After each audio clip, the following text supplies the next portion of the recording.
algo por lo menos hasta donde nos permita.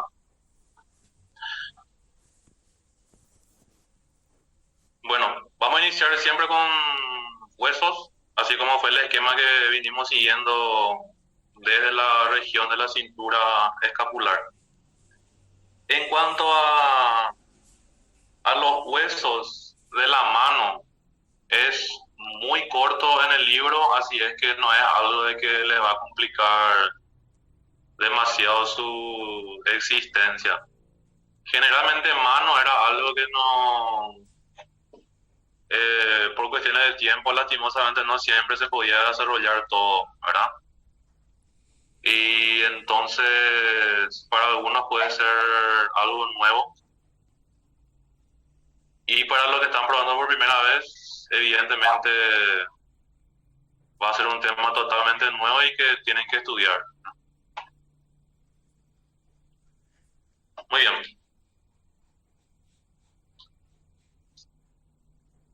Los huesos de la mano. Los huesos de la mano, para empezar a describirlo, vamos a iniciar hablando de lo que son los huesos del carpo, los famosos huesos de la muñeca, ¿sí? Los huesos del carpo, hacia grandes rasgos, lo vamos a hablar un poquito de cada uno. Lo podemos clasificar en dos grandes grupos o filas. Le tenemos a la fila superior y a la fila inferior. Son 8 huesos en total que están divididos u organizados en dos filas. La fila superior está constituido por el hueso escafoides, el semilunar, el piramidal y el más pequeño de todos, el pisiformes. Y en cuanto a la fila inferior, está constituida por el trapecio, trapezoide, el grande y el ganchoso. Vamos a ver un poquito de cada uno.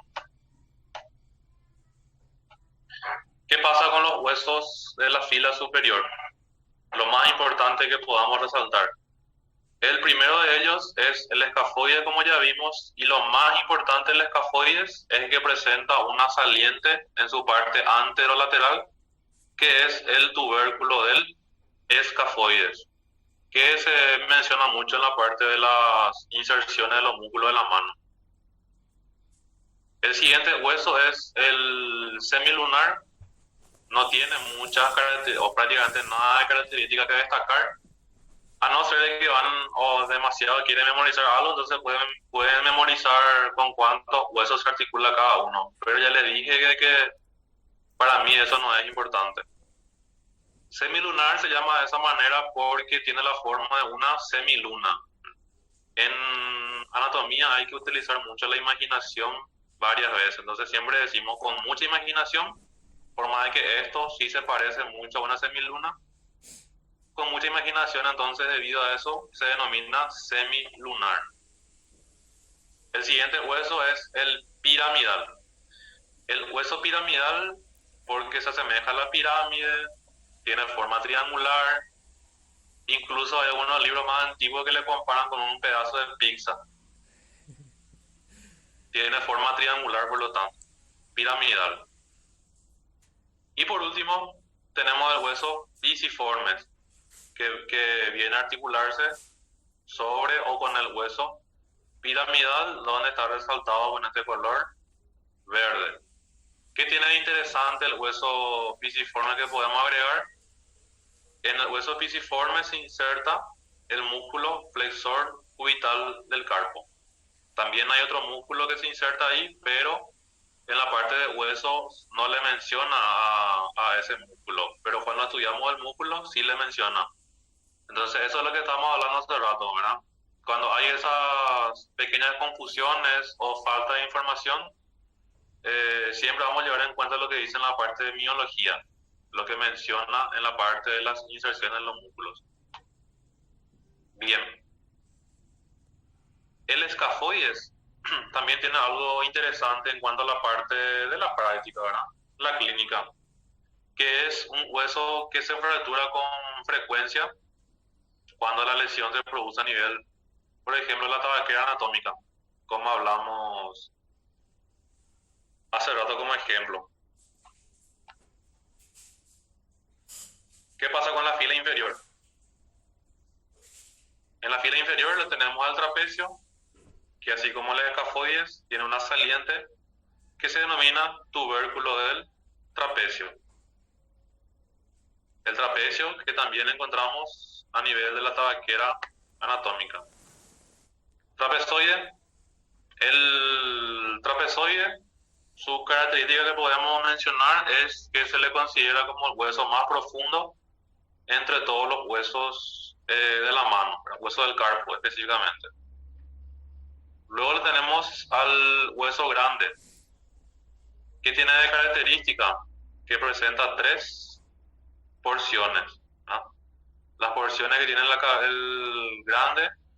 el hueso grande es de una cabeza, un cuello y un cuerpo. Y por último, el hueso ganchoso, como se ve acá resaltado en otro color. La principal característica que presenta es la del gancho, la saliente que se observa en el hueso ganchoso.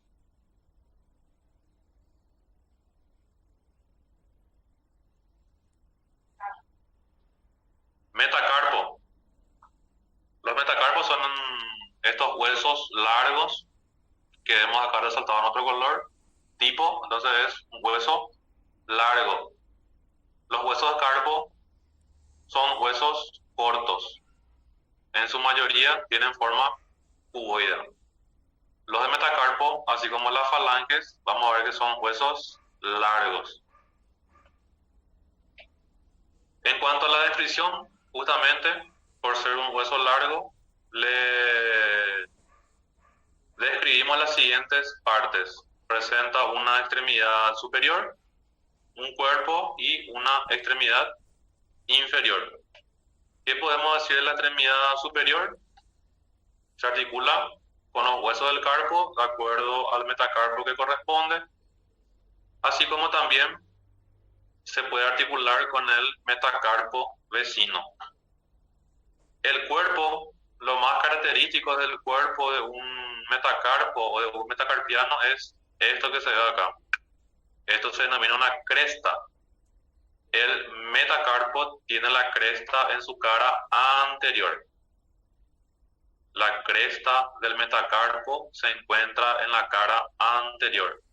Es un parámetro que es bastante útil, principalmente en la parte práctica, porque los metacarpos son muy parecidos a los metatarsos. Metacarpo es de la mano y metatarso es en el pie. Y esta cresta anterior que presenta el metacarpo es lo que le diferencia del metatarso, por ejemplo, ¿verdad? Para que se den cuenta de la importancia que tiene de saber que la cresta del metacarpo se encuentra en su cara anterior del cuerpo. Y en cuanto a la extremidad inferior, el metacarpo está para articularse con las falanges proximales, respectivamente de cada dedo, de cada metacarpo.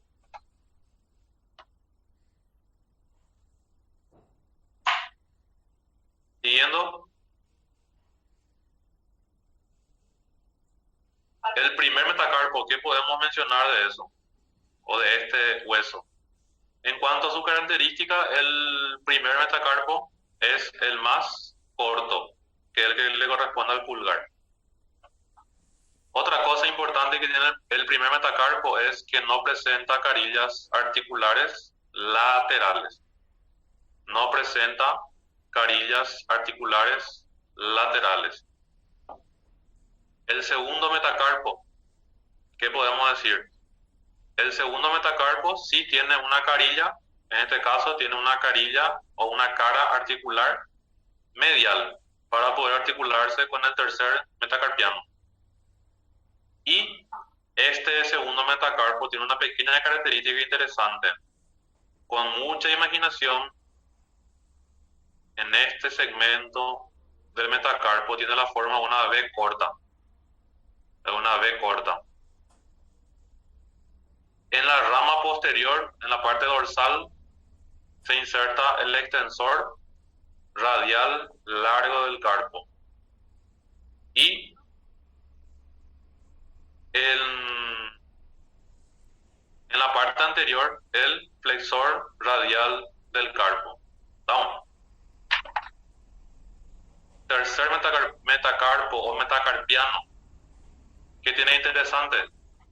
Este sí ya tiene carillas articulares, porque se va a articular con el segundo metacarpiano y con el cuarto metacarpiano. Tiene carilla articular a ambos lados. Y otra cosa importante que presenta es la apófisis estiloides, que es esto que se ve acá en verde. La saliente que presenta el tercer metacarpiano se denomina apófisis estiloides.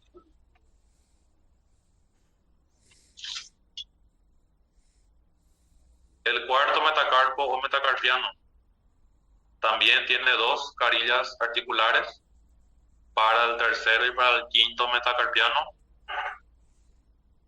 Y por último, el quinto metacarpo tiene una sola carilla articular, que es para articularse con el cuarto metacarpiano. Y también en su parte dorsal, en su parte posterior, presenta apófisis estiloides. De los 5 huesos metacarpianos, por lo tanto, podemos decir que el tercero y el quinto metacarpo son los que presentan apófisis estiloides. ¿Y para qué sirve esta apófisis estiloides? Específicamente, ahí viene a insertarse el músculo extensor cubital del carpo. Las falanges. Las falanges también son un tipo de hueso largo, así como el metacarpo.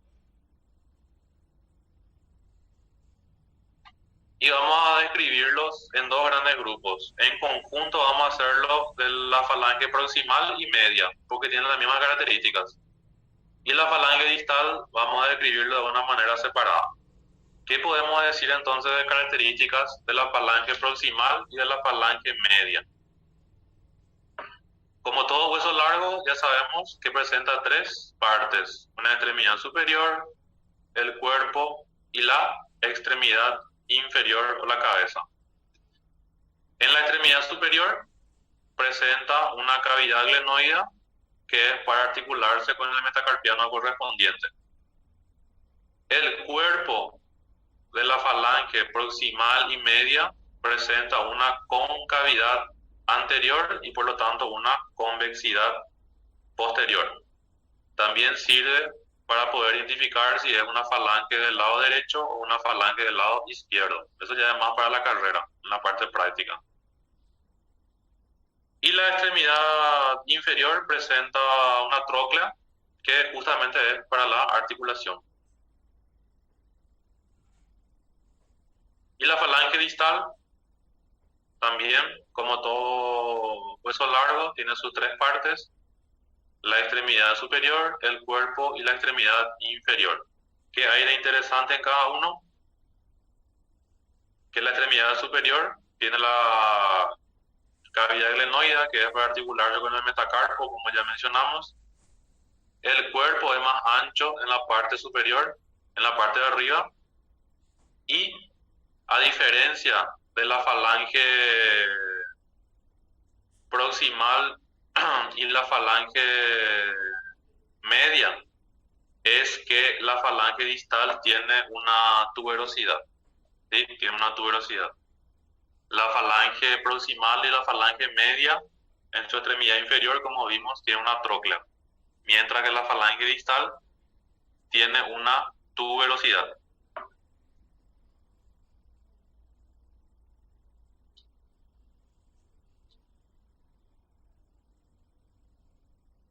Articulaciones.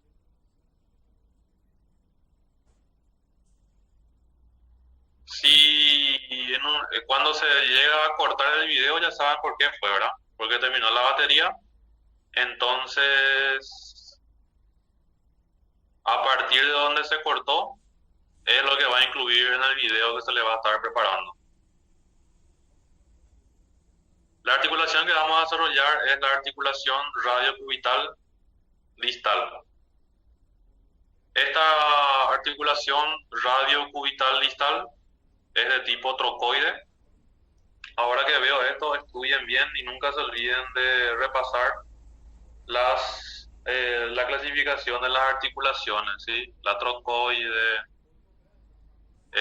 la plana, la esferoidea, la celar, son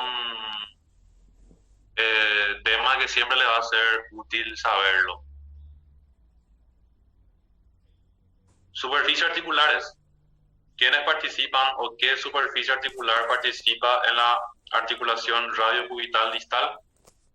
Por parte del radio le tenemos a la escotadura radial y por parte del cúbito le tenemos a la cabeza del cúbito. El disco articular o ligamento articular tiene su peculiaridad o particularidad de que en esta articulación se considera como superficie articular y medio de unión, como lo describe el libro.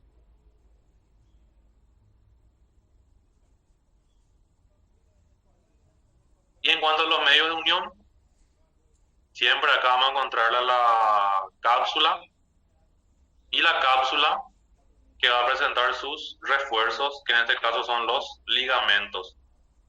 Vamos a tener al ligamento radiocubital anterior y al ligamento radiocubital posterior.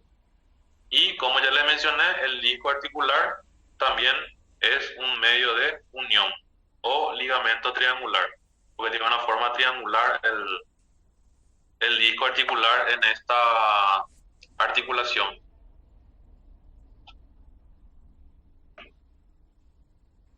Músculos. Los músculos de la mano, para empezar a facilitar un poco el estudio, podemos dividirlo en 4 grandes grupos. Vamos a tener los músculos de la eminencia tenar, que para tomarlo como un punto de referencia le tenemos al pulgar, la eminencia hipotenar, que está hacia el lado del meñique, la parte media de la palma de la mano y la parte de los músculos interóseos, palmares y dorsales, que vamos a estar viendo todo, hasta donde alcance el tiempo. Los músculos de la eminencia tenar son los siguientes. Vamos a tener el músculo abductor o abductor, como muchos quieren llamarlo, para que no se olviden de la letra B. Abductor, corto del pulgar. Le tenemos al flexor, corto del pulgar, el oponente del pulgar y el músculo abductor, corto del pulgar, con V larga y sin V larga. Los 4 músculos que conforman la eminencia tenar. ¿Qué podemos decir del músculo abductor corto del pulgar? En cuanto a sus inserciones, tiene la inserción en el carpo, en el hueso del carpo, y su inserción inferior en la falange. En el carpo se inserta específicamente en el tubérculo del escafoides. Como les dije hace rato en la parte de huesos, el tubérculo escafoides se menciona mucho en la parte de músculos. Y en cuanto a su inserción inferior, lo realiza en la falange proximal del pulgar. No olviden que el pulgar tiene solamente 2 falanges, a diferencia de los demás dedos de la mano que tienen 3 falanges. En cuanto a la acción del músculo abductor, por el nombre del músculo ya podemos guiarnos por cuál es su acción. Por lo tanto, la acción del músculo abductor va a ser la de abducción del primer metacarpiano, así como también la abducción de la falange proximal, ya que también se inserta en él. En cuanto a relaciones, el músculo abductor corto del pulgar tiene una relación muy importante, como vemos aquí, porque se encuentra atravesada o perforada por esta arteria que se denomina rama palmar superficial. La rama palmar superficial es una rama que se origina de la arteria radial. Esta le atraviesa o le perfora al músculo aductor corto del pulgar para venir en la palma de la mano y formar el arco palmar superficial. Y por último, la inervación del músculo abductor corto del pulgar está dada por el nervio mediano, específicamente por esta pequeña ramita que está acá, que es el ramo tenariano del nervio mediano, el primer ramo terminal del nervio mediano. El nervio mediano en la palma de la mano origina 5 ramos terminales. El primero de ellos es el ramo tenariano, que es un nervio motor.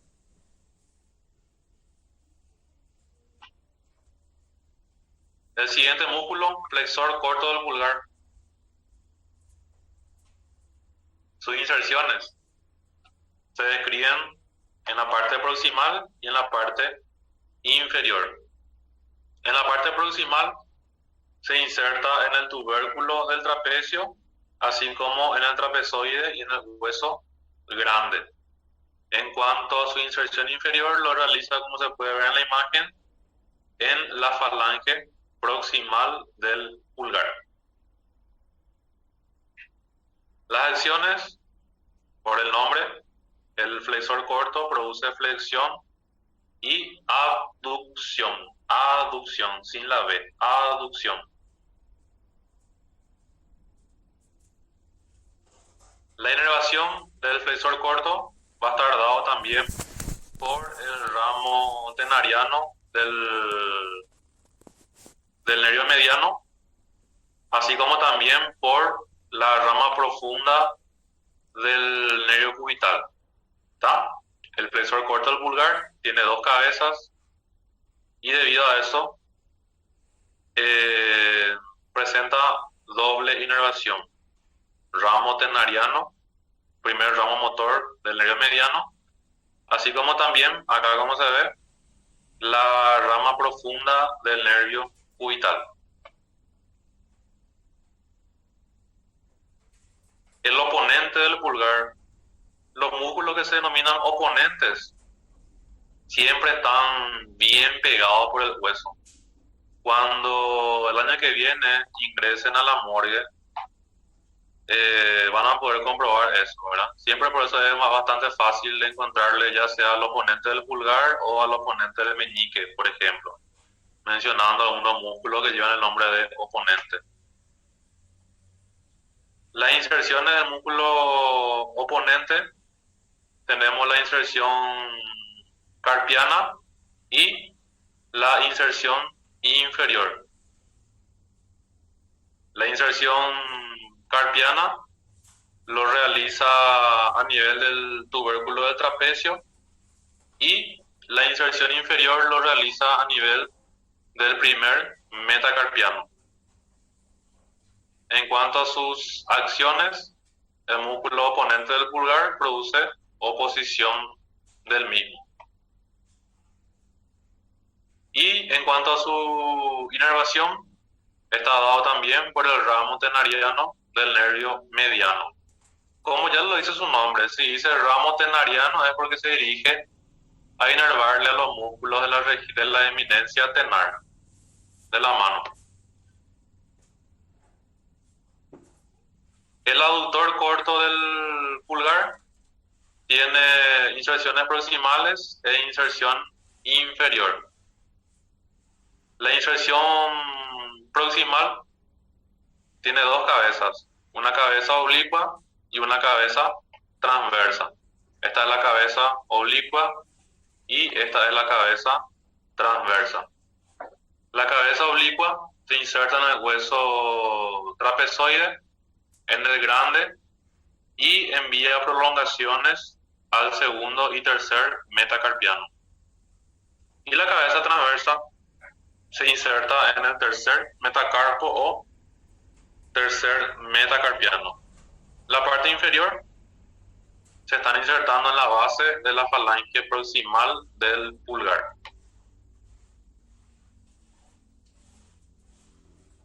El músculo aductor corto del pulgar, siguiendo, en cuanto a sus acciones, como ya lo dice su nombre, produce aducción, es un aductor del pulgar. Aducción habíamos dicho que era acercar el miembro al eje del cuerpo y abducción es alejar. La inervación del aductor corto del pulgar está dada por el nervio cubital, específicamente por su ramo profundo, ¿sí? Algo importante e interesante que seguro que les voy a mencionar en la parte de nervios, pero ya le digo ahora por si de repente me olvide después, que en la región tenar, esto que estamos describiendo ahora, en la eminencia tenar, hay una comunicación muy interesante entre dos nervios, entre la rama profunda del ramo tenariano y la rama profunda del nervio cubital. Esa comunicación se llama de Canut y Richet. Seguro vamos a estar hablando de nuevo en la parte de nervios. Pasando a la eminencia hipotenar, le tenemos al músculo palmar corto, que generalmente en la práctica, en el caso ya de una vez que se entra a la morgue, generalmente ya no se puede observar porque al disecar, al cortar, al separar el tejido de la piel, por su inserción generalmente ya también se desprende el músculo palmar corto. Pero sí podemos conocerlo mediante los atlas. El siguiente músculo es el abductor del meñique,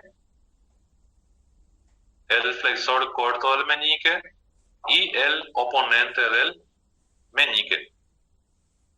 Vamos a desarrollar último esta parte y luego ya culminamos porque ya va a terminar la batería. El palmar corto. El palmar corto, como ya les mencioné, es un músculo bastante fino, bastante delgado, que muchas veces si una persona no sabe disecar, al retraer la piel, al disecar la piel, también ya se suelta, ya sale el músculo palmar corto. ¿Dónde se inserta? Tiene una inserción lateral y una inserción medial. En cuanto a su inserción lateral, lo realiza a nivel de la aponeurosis palmar media, que es lo que se ve acá en la imagen, y medialmente está insertado en la piel de la mano. Justamente por ese motivo es que le mencioné que si no se presta atención para disecar el cadáver, una vez que se retrae la piel de la región hipotenar, también ya se suelta el músculo palmar corto. Su inervación está dada por el ramo superficial del nervio cubital. Vamos a estar viendo que el nervio cubital en su terminación se divide en dos ramas, una rama superficial y una rama profunda. El siguiente músculo es el abductor del meñique. Este músculo abductor del meñique presenta las siguientes inserciones a nivel del carpo y también en la parte inferior.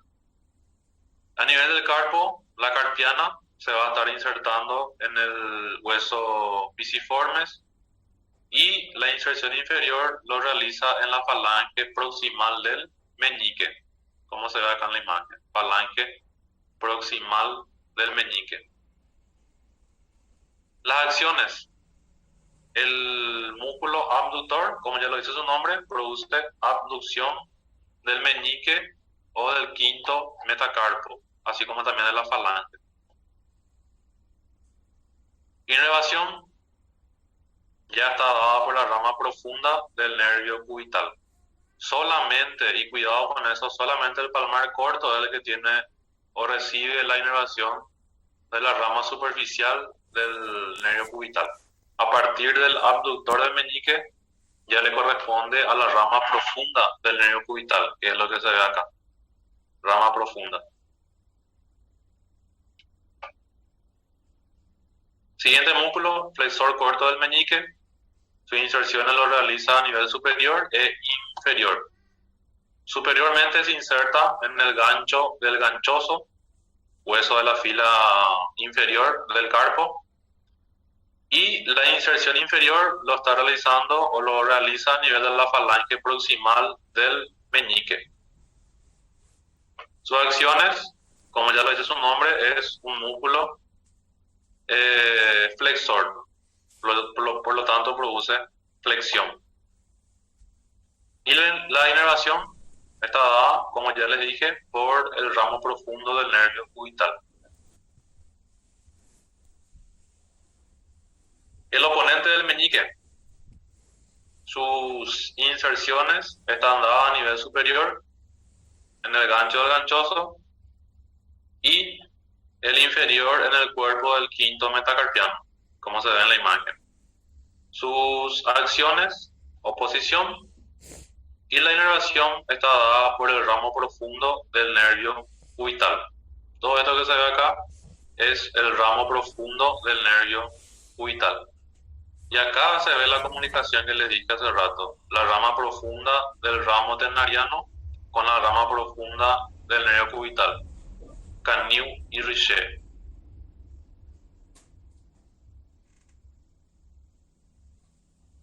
Lumbricales, ya no nos va a alcanzar el tiempo porque va a terminar la batería. Entonces, desde músculos lumbricales va a estar incluido en el video de la parte de mano. Y luego le agregamos lo que falta del plexo braquial. Bueno, antes que nada, fue una gran satisfacción compartir con ustedes estos meses del primer parcial. Lastimosamente en algunas situaciones no pudimos estar realizando la clase presencial remota por diversos factores, pero espero haber contribuido un poquito en el conocimiento que tienen. Ese es siempre el objetivo, ¿verdad? De poder transmitir un poco de lo que sabemos. Sin duda, como ya les dije, si era por mí, si hay 500 alumnos, entran los 500, pero lastimosamente no podemos, ¿verdad? No nos da la capacidad para eso. Entonces les deseo el mayor de los éxitos, ya que va a ser la última vez que vamos a estar en contacto en directo. El mayor de los éxitos en el examen. Confíen en su capacidad, confíen en lo que estudiaron. No le den mucha importancia a lo que dice la gente en la facultad, en su familia, en la ronda de amigos. Confíen en ustedes, dedíquense, estudien, hay todavía suficiente tiempo.